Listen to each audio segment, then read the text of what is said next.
heyətlə bağlı sual verərkən deyib ki, bir çoxlarına demək olar ki, razılıq əldə ediblər və əlavə edib ki, ola bilər təklif olan bəzi futbolçularımızla yayında yollar ayrılsın. O ola bilər deyilən adamlardan biri məncə elə birincisi Salifa Sumadır. Çünki get-gedə maraq ona çox böyüyür və Salifa Sumanın əslində ən yaxşı tərəfi də odur ki, o təkliflər gələndən sonra bir növ başı gicəllənmədi, bir növ havalara girmədi. Əksinə elə bil daha yaxşı oynamağa başlayıb. Əksinə elə bil daha fərqli futbol sərgiləməyə başlayıb. Və bu ona olan marağı 1-ə 5 artırır.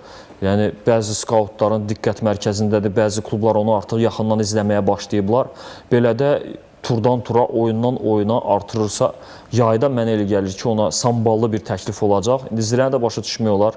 Düzdür, bugünə qədər Zirənin xarici klublara satdığı futbolçular olub. İndi Nelson Bonilyanı xatırlayıram, Portuqaliya klubuna satmışdılar, bir neçə belə bir futbolçu olub. Amma yəqin ki, ən bahalı satışları Suma ola bilər. Bunu Zirə rəhbərliyi də başa düşür və futbolçunu demək olar heç yerdən tapıb gətirib bir futbolçu kimi üzə çıxarıblar və bunun da bəhrəsini görmək istəyirlər, qazanc çəkirlər.